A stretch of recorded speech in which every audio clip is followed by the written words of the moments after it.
Nasıl o kadar geride kalmayı başarabildin? İstasyonu çekiyordum. He. Şimdi Tokyo tren istasyonundan çıktık. Otelimize geçecektik. Ama burada alışveriş yapacağımız Apple mağazasının Tokyo istasyonuna çok yakın bir konumda olduğunu gördük. Tablet alacağım. Gördün mü Apple'ı? Gördüm bak ileride sağda. How can I help you?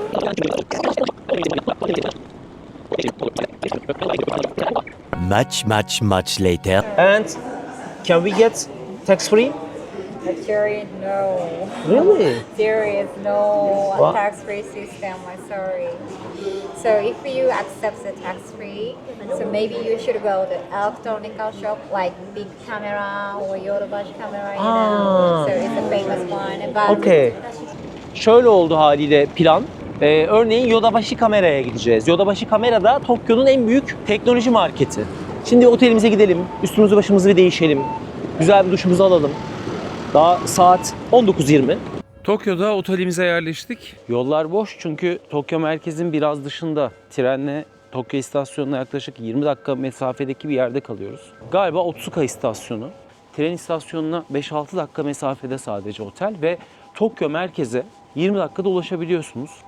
Biz normalde nereye gidersek gidelim gezeceğimiz yerleri belirleyip tam ortasından bir yer tutmaya çalışırız ama Tokyo İstanbul gibi yani bir Avrupa şehri gibi düşünemezsiniz. Merkezi bir yerde kalayım, gidebileceğim her yere yürüyerek gideyim. Böyle bir şehir değil. Her şekilde toplu ulaşımı kullanacaksınız. Şimdi Kardelen topa girmedi henüz. Karnımızı doyurmamız gerek ama. Ne yiyelim? Hiçbir fikrim yok. Ne yemek istersen onu yiyelim. Ama şöyle bir şey var bu otel konusunda. Yine seçtiğin lokasyon çok iyi olmuş. Çünkü gitmek istediğimiz birkaç yeri Tokyo merkezde işaretlediğimiz zaman biri bir uçta, biri bir uçta falan filan saçma oluyordu. Şu an mesela Harry Potter için örnek veriyorum Tokyo merkezden gitsek 50 dakika gibi bir şey gösteriyordu. Şu an buradan 25 dakika mı 30 dakika mı ne? Onun haricinde tapınağa gidecektik. Tapınak da buradan çok uzak değil. Yani lokasyon açısından yine çok iyi. Bu arada tam karşımızda 7-Eleven var. Ve ben gece çok acıkan biri olarak buna da çok sevindim. Direkt hemen geçerim karşıya marketten alırım ne yiyeceksem. Eğer bu lokasyonda kalıyorsanız ve kaldığınız otelde öyle bir hizmet yoksa da aralıklı olarak sokaklarda göreceksiniz çamaşırhaneler. Civarda böyle hiç aramadığın şeyler ve bu bile lazım olabilir diyebileceğin çok fazla işletme var. Genellikle de hep açık var. Bu kızların niye üzerinde fiyat tabloları vardı? 1000 yen falan. Kaça kadar çıkmış ama? 23. Nedir o Kemal? Seni sevmeyeceğim bir yeşil çay ama bu sefer ben tadını sevdim. Sake. Dolduruyorlar. Çok sevdiğimi düşündüler, dolduruyorlar. Canlarım benim.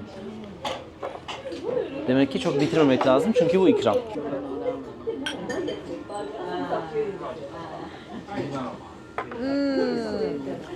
Tatlı bir beyaz şarap. Bana böyle sanki sekrakı işi yarattı ya. Kardelen çok yumuşak bir tadı var. Gerçekten mi? Gerçekten. Oradan yanlış tutuyorsun. Gösterebilir miyim?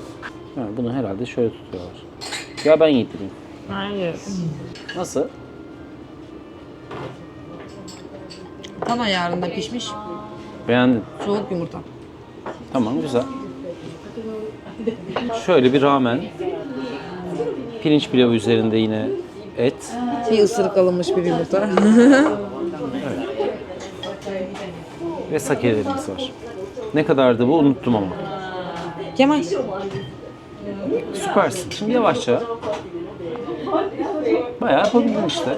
O kadar zor değil. Ben artık Japonum. Evet şimdi hesap geldi. O kadar yedik içtik ve 2370 yen. Günaydın. Bugün Harry Potter'a gidiyoruz. Kaldığımız otele 15 dakika yürüme mesafesinde bir tren istasyonuna gidiyoruz şimdi. Oradan da bir tane trene bineceğiz. Tek vasıtayla gidebiliyoruz. O trende 15 dakika kadar bir şey sürüyor zaten. Bakın Kardelen'in dün bulmadığı için tüm tatile sövdüğü sigara içme alanı. Kardelen zehrini aldı geliyor. Bak hayatım. Kadının bize oralara da bakın dediği yerlerden biri şu Big Kamera'ydı. Aa.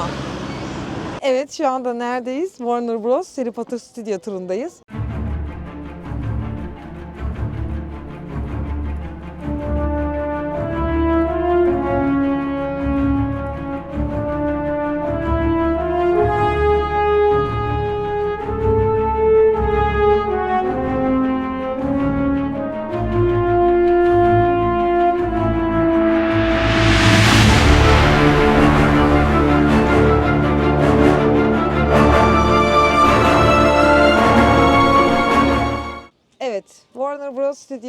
Potter gezisinin sonuna geldik. Bileti nasıl alabileceğinize dair linki aşağıya bırakacağım. Ben kendi sitesinden aldım. Farklı sitelerde de gözüküyor ama oralarda daha pahalı oluyor. Hava şansımız da mükemmel. Gerçekten Yani muhteşem Aralık ya. ayı bu kadar güzel, güneşli bir hava olacağını asla düşünemezdim. Evet, Japonya'ya gideceğim, yanıma ne almalıyım diye soruyorsanız eğer mutlaka küçük bir defter alın.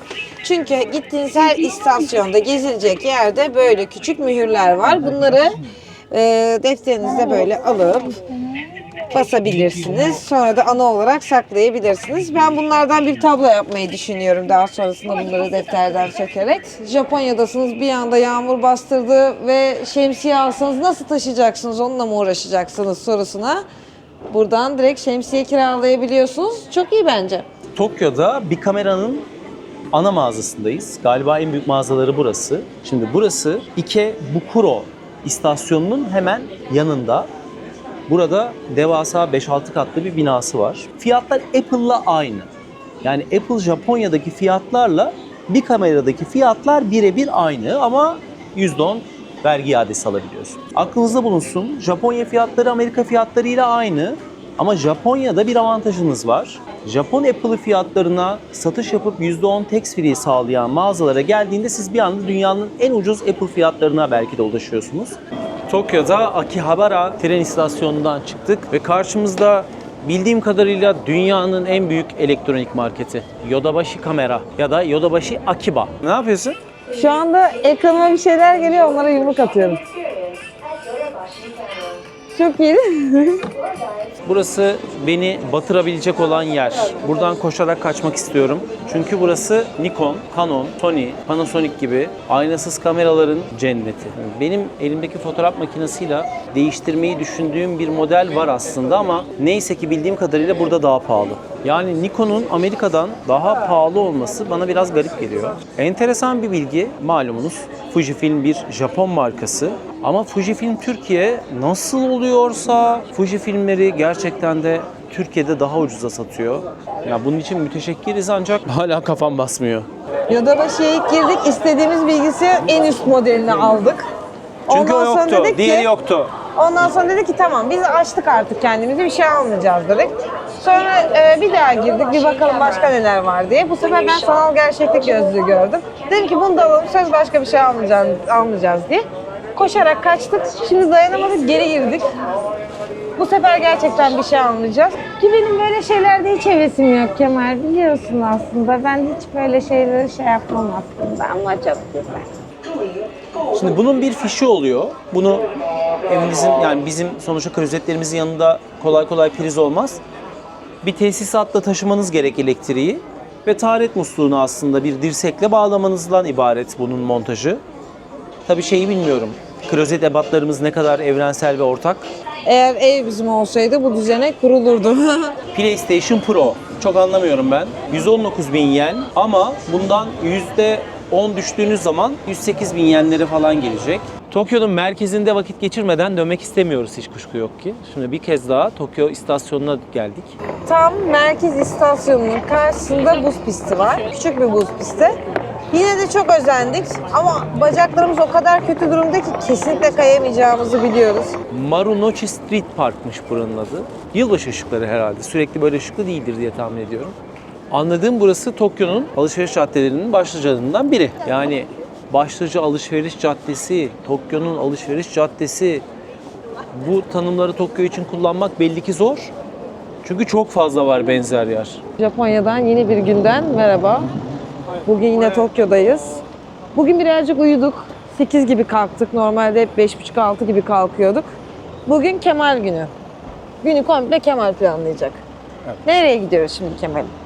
Önce Sensoji Tapınağı'na gideceğiz. Sonra haritadan eğer yanlış görmediysem mantıklı olan oradan İmparatorluk Sarayı'na geçmemiz. Buralar zaten yarım günümüzü alacaktır.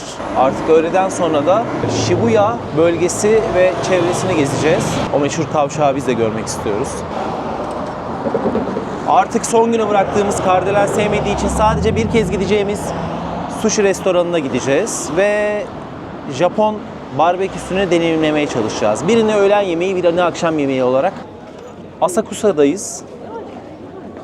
Kaminarimon kapısındayız. Yani Yıldırım Kapısı'ndayız. Burası Japonya'nın en eski tapınağına gidiyor. Birçok kaynakta böyle söylüyor en azından. Japonya'nın kayıtlara geçen en eski tapınağı olduğu söyleniyor.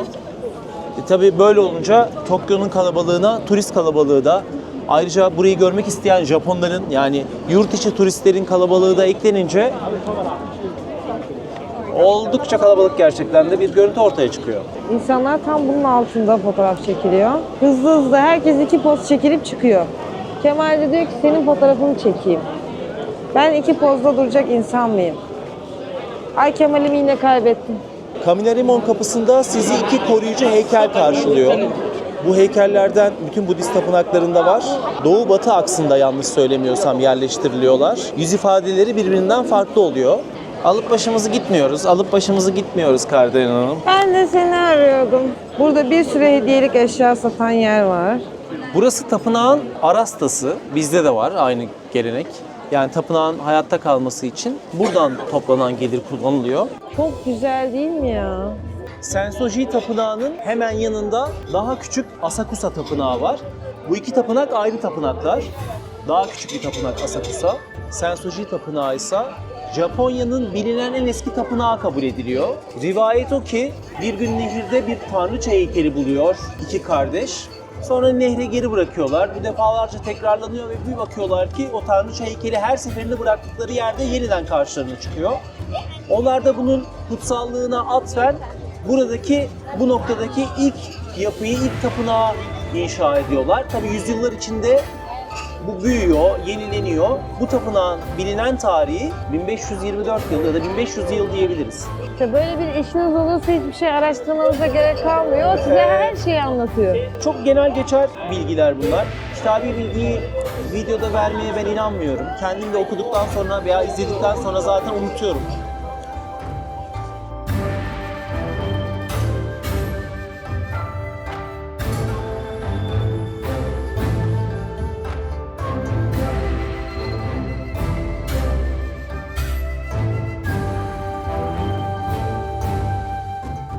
Kısa bir bilgilendirme için bölüyorum.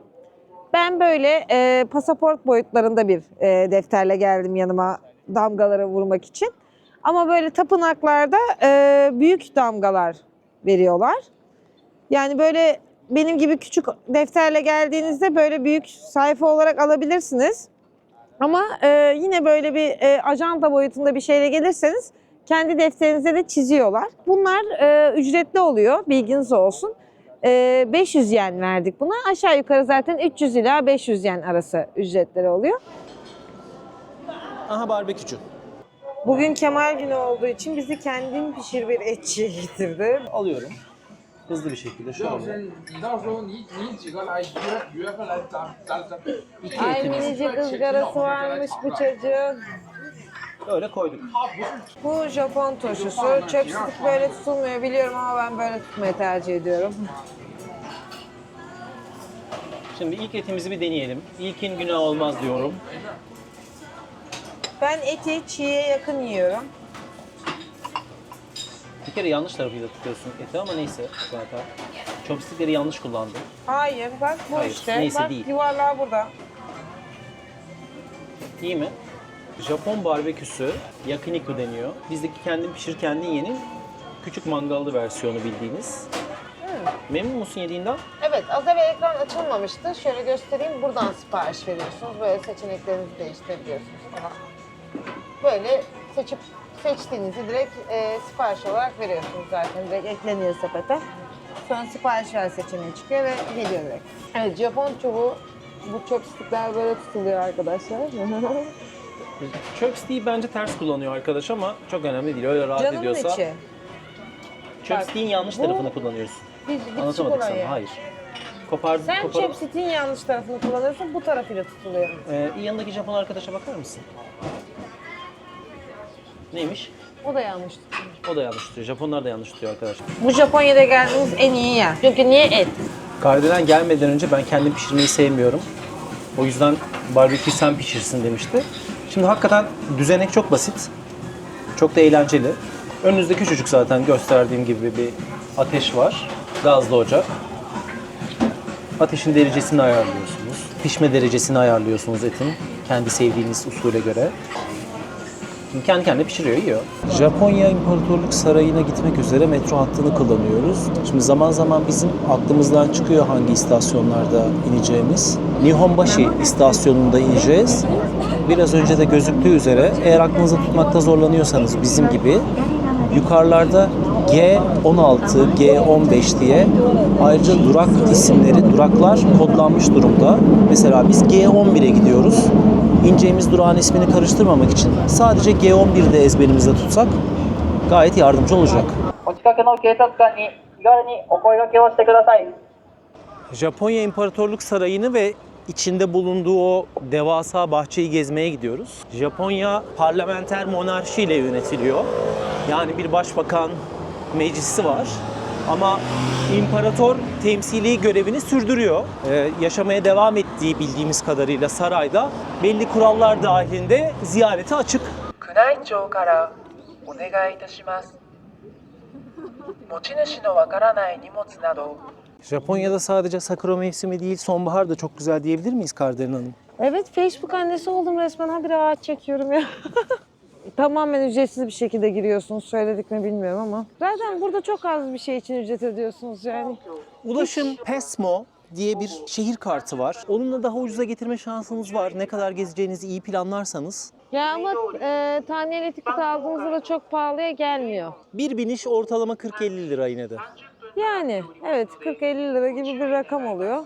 İmparatorluk Sarayı'nın bahçesinde bir yürüyüş yaptık. Buraya gelmek için biz mesela Google Maps gibi uygulamalardan burayı işaretleyip toplu ulaşım seçeneklerine baktığımızda aslında tam olarak nereye gitmek istiyorsunuz diye soruyor. Çünkü burası şehrin içinde kocaman bir ada, kocaman bir alan ve farklı noktalarında aslında İmparatorluk Sarayı yerleşkesinin içinde bugün müze olarak kullanılan tarih müzesi, Japon Tarih Müzesi de galiba bu İmparatorluk Sarayı yerleşkesi içinde. Orayı da ziyaret edebiliyorsunuz. Farklı metro istasyonları var çevresinde. Bizim olduğumuz alan an itibariyle ziyarete kapatılıyor. Bizim de fazla vaktimiz olmadığı için İmparatorluk Sarayı'na ilişkin gezimizi böyle sonlandırıyoruz.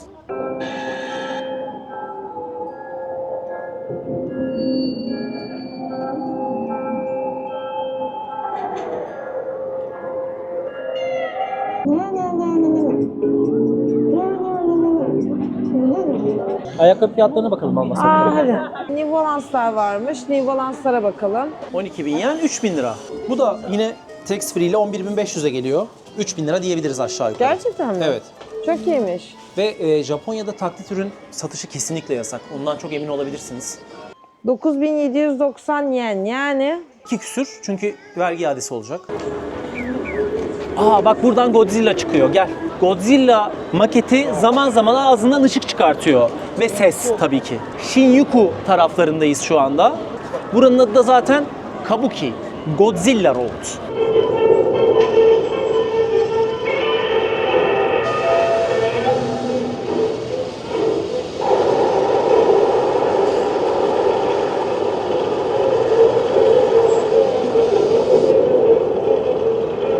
Evet, bu da Godzilla'ydı.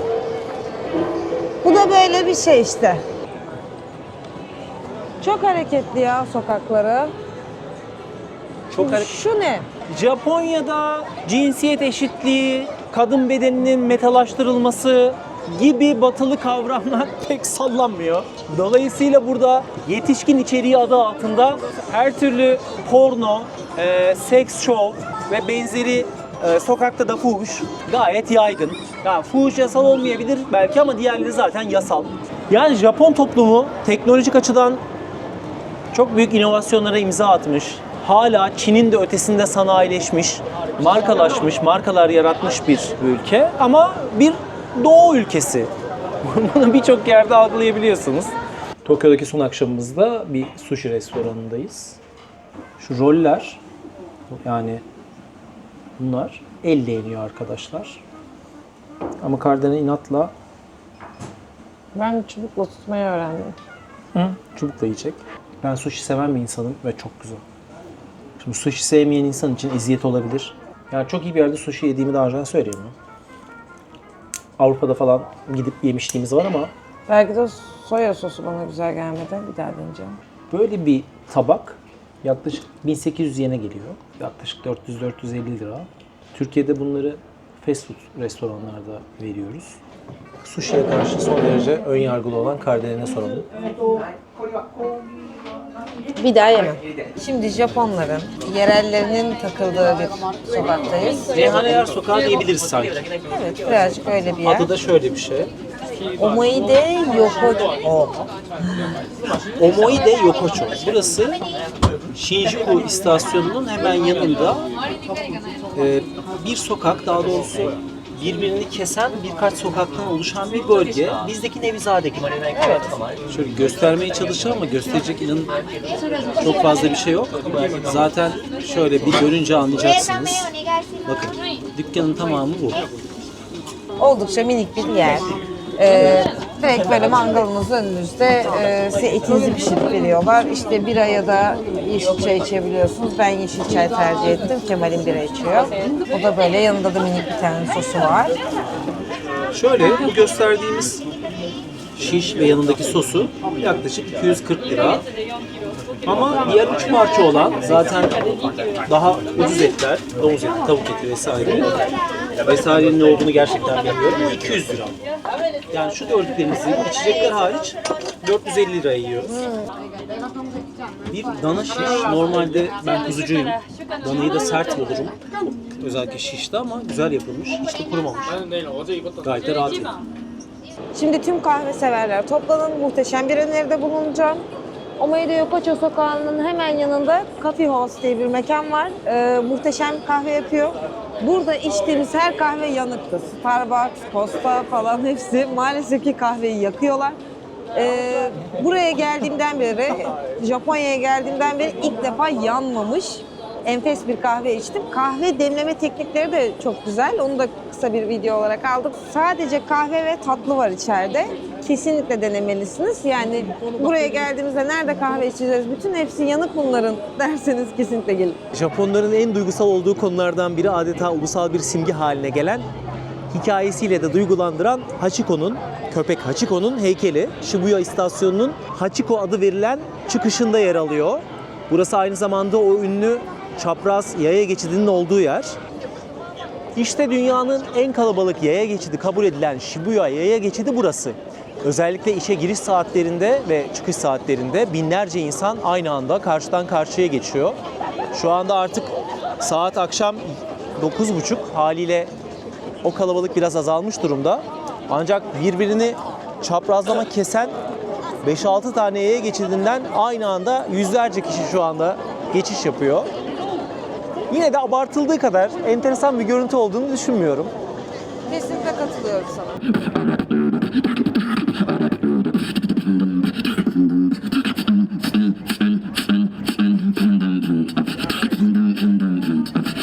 Japonya'nın her yerinde bu kapsül oyuncak dükkanlarından var.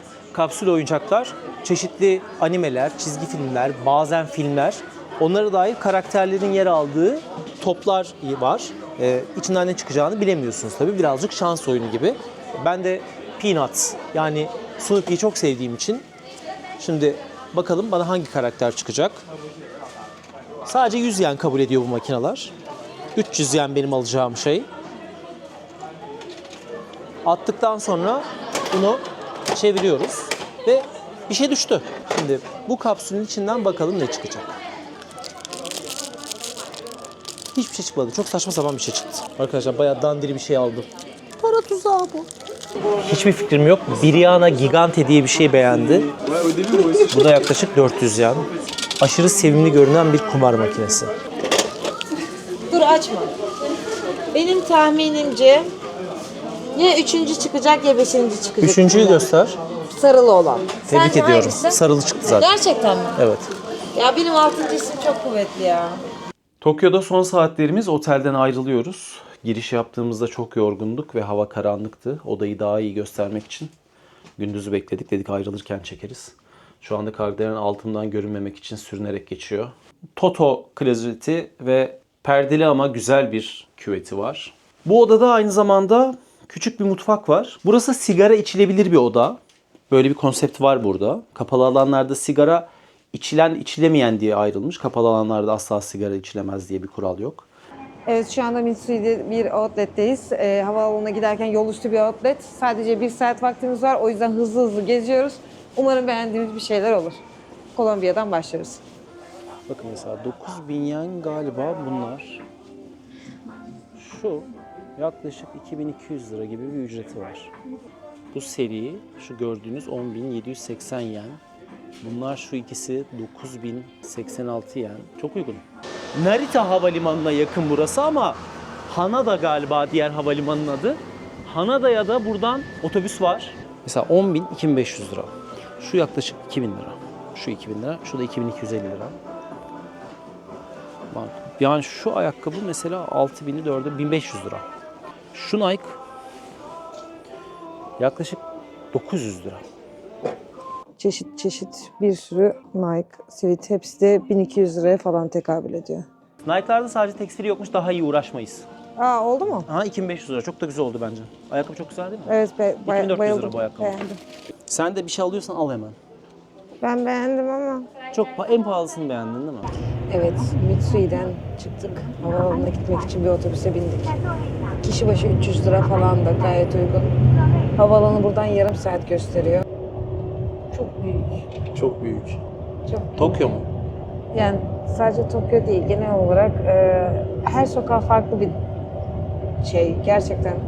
Mesela bir sokağa giriyorsun çok hareketli, bir sonraki sokağa giriyorsun aşırı ıssız, böyle sakin, aile hayatı yaşayan insanlar. Şimdi içimden söylemeye çalışıyorum. İsmini yanlış söyleme ihtimali yüksek. Omoide Yokocho. Değil mi? Evet. Dün akşam gittiğimiz mesela Japon meyhaneler sokağı diyorum ben ona, Tokyo. Çok güzel. Akşam biz gittiğimizde Omeide Yokocho'ya bir tane Türk bir arkadaş geldi yanımıza. Merhaba dedi, vlog mu çekiyorsunuz falan. Aa dedik, evet vlog çekiyoruz. Ondan sonra sizi takip edebilir miyim dedi. Aa dedim, lütfen takip edin arkadaşlar. Eğer içeriklerimizi beğeniyorsanız bize abone olabilirsiniz. Bu bizi çok Hiç mutlu eder. gocunmayız. Hiç Gocunmayız asla gerçekten asla. yani. Bu Hiç durumda sormanıza asla gerek asla yok. yanlış anlamayız. Sormanıza gerek yok. Lütfen takip edin.